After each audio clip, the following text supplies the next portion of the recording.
Alright, welcome to today's class. In this class, we're considering the questions that involve the laws of indices. In our last class, we saw the laws of indices, and in this class, we're going to solve these problems applying those laws. So stay tuned to watch the solutions.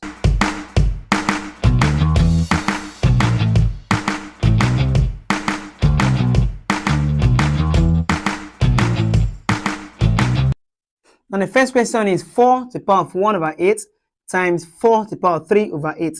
Now recall from the multiplication law of indices that if we have y raised to the power a multiplied by y raised to the power b, that this becomes y to the power, since they have the same base, we take a common base and add their powers. So we apply that law here. This implies that we take a common base as 4 and we add the powers, that is to say 1 over 8 plus 3 over 8. This equals to, now this is fraction, and we call this like fraction because the numerators are the same. So in this case, we simply add their numerators. That becomes 4 raised to power. The common numerator, which is what? 8. We add their power, the numerators, that becomes 1 plus 3.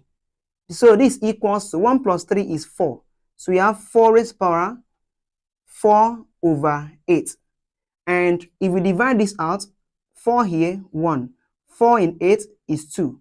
So this equals to 4 raised to power 1 over 2. And this could be expressed from our fractional indices that we have if y raised to power 1 over 2. This is the same thing as saying the square root of y. So if we apply this here, it becomes that this is the same thing as saying the square root of 4. And this implies that it's equals to 4 here is the same thing as saying 2 by 2. And this equals to square root of 2 by 2 is implied from our rule that we add their powers. That is, let's say 1 plus 1. That's 2 squared. So the square root can cancel the square. That becomes that the result is 2. So that is how to solve this problem, applying the rule that says common base of the indices, we add their powers. All right, the second question is 9 raised to power negative 1 over 2 divided by 27 raised to power 2 over 3. All right, now if we look at this question critically, we can see that 3 is a common factor to 9 and 27. So we can express 9 as 3 squared. That's 3 times 3 gives you 9. That's all raised to power negative 1 over 2 divided by, this result will be expressed as 3 cubed. That is 3 times 3 times 3, which implies 3 cubed. Replacing with 27 raised to power 2 over 3. At this point, this 2 can cancel this 2, and this 3 cancel this 3.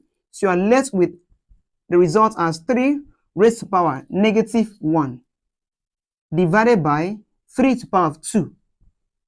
All right, so this equals to 3 to the power of negative 1 divided by 3 to the power of 2. Now, we from our fractional indices, we know that raised to power negative implies 1 all over this. So we have this that it is equals to 1 divided by 3 to the power of 1 divided by 3 squared, which implies equals to 1 over 3. We can change this sign to times and invert the right hand side. That becomes multiplied by 1 over 3 squared. So this becomes equals to 1 over 3 multiplied by 3 squared implies 9. That's say 1 divided by 9. So this equals to 1 over 3 times 9 is 27, which is the result of this problem. The third question is cube root of 64 raised to power negative 6, all raised to power 1 over 2. All right, to solve this problem, we can do this. Now, looking at this problem, we have seen that this is raised to power raised 1 over 2, which implies that this 1 over 2 distributes both on 64 and r to the power of minus 6, which implies cube root of 64 to the power of 1 over 2 multiplied by r raised to the power of minus 6 to the power of 1 over 2. All right, at this point, we can see that this 1 over 2 implies the square root of 64. And this also implies the square root of this r to the power of minus 6, which becomes the cube root of 64 is the same thing as saying 8 times 8, which is 8 squared.